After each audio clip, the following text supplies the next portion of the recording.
Hello everyone, my name is Alex Ayers, and today I'll be providing some information on the University of Idaho's first and only climate action plan that was completed in 2010.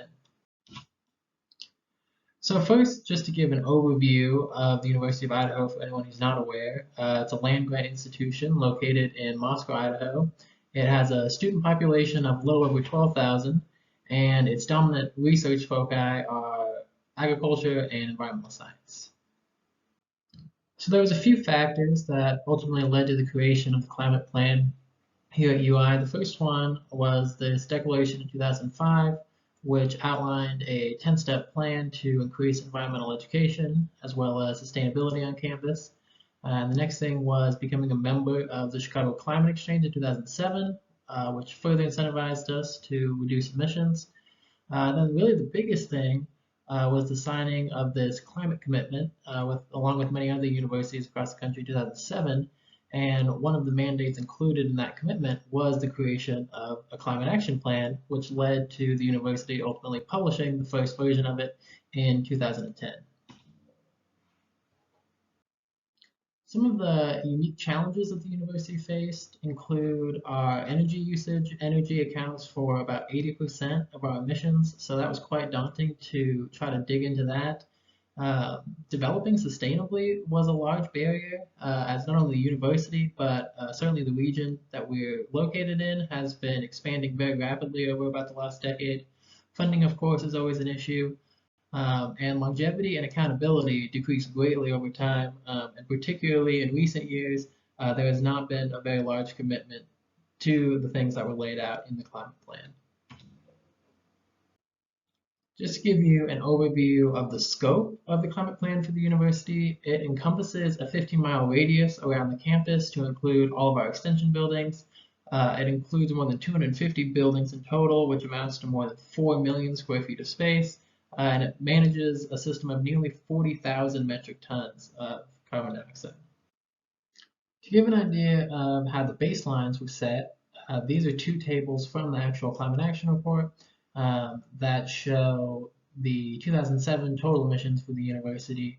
One table showing obviously emissions by building, with the Kiwi Dome and the Holmes Center being by far and away the largest sources of emissions on campus, and another table here showing a year-by-year comparison of emissions by sector.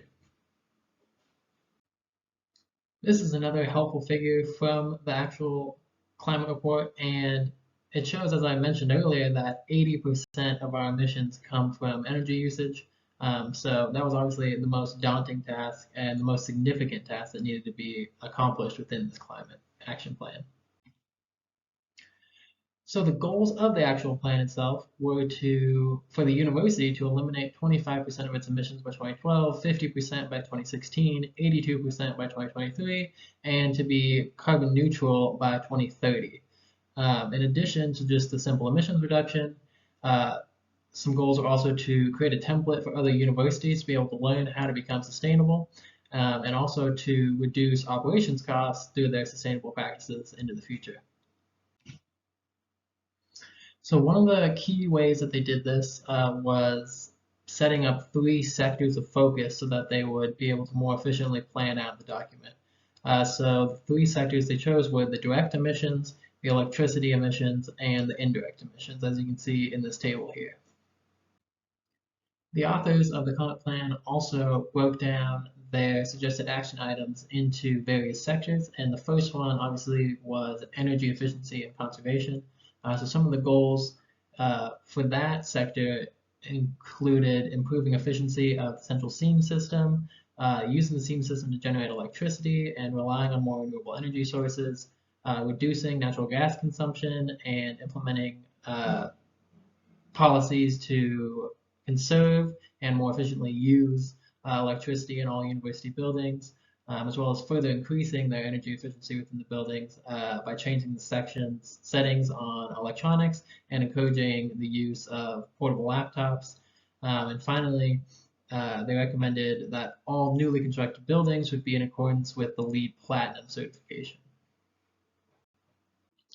The next sector they focused on was waste, and more specifically waste reduction. And action items they recommended were increasing education about waste reduction and reducing paper usage overall over campus, investing in more durable furniture throughout buildings, reducing food waste, increasing composting, catering more efficiently to reduce food waste, and reducing plastic usage such as plastic water bottles, and finally recycling electronics whenever possible. The next sector they tackled was agriculture, and the action items for this sector include implementing no-till farming practices on the university farms, rewilding vacant acreage, composting animal waste, and reducing animal herd sizes by at least 25%. The next sector was transportation, and action items in this sector included encouraging carpooling and trying to increase the sustainable transportation options on and off campus, improving the infrastructure to better support those alternative transportation methods, imposing a carbon fee on parking passes, and also discontinuing freshman parking passes altogether, creating an EV charging infrastructure, as well as increasing the fuel efficiency or electrification of the entire university fleet, as well as dedicating university funding to buy carbon offsets for all university-related travel. So obviously they set out a lot of goals and had a lot of action items that they wanted to do, but not all of them obviously have been fulfilled by 2022 when I'm doing this report. So in the original report, they wanted to revise it or completely redo it every 2 years, and there has been no revisions since 2010. But there have been 3 emissions reports since the original report came out, so that's a good thing. And also the steam power generation project, which aimed to use the steam plant to generate power from the university, is projected to be completed in late 2022. The Ayers building installed a solar array, which offsets all of its energy needs. Renewable energy was more utilized across campus. Buildings have been upgraded with lighting and have new energy policies. Sustainable practices such as no-till have been implemented on university farms. Alternative transportation methods have become more available due to improved infrastructure. Um, a couple more things that unfortunately did not get accomplished is that the IRIC is LEED Platinum certified, but the new arena is only bronze certified, and the Potato Research Center is actually not LEED certified at all, which are those are a couple of the most recently built buildings that obviously did not meet the Platinum certification standard.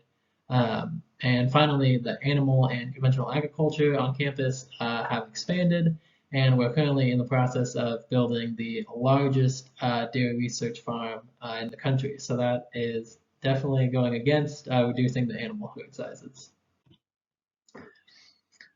So that obviously had an impact on the actual goals of uh, the plan as a whole. So here in 2022, total emissions were down 47% in 2020, um, and per capita emissions were also down by 33%, but 2020 was 25% lower than 2019, and that is likely due to the COVID-19 shutdown is skewing those numbers a bit.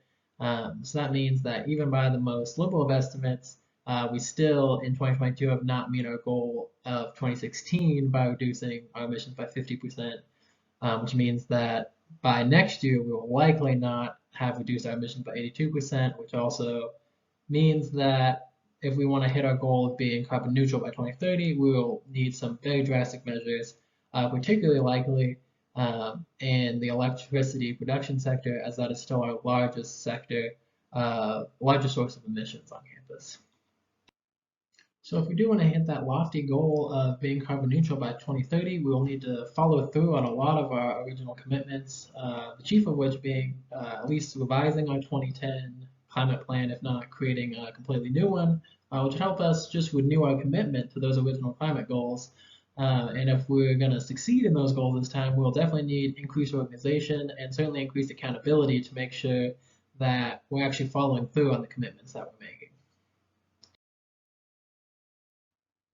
So that is my presentation, and here are my references. Thank you for watching.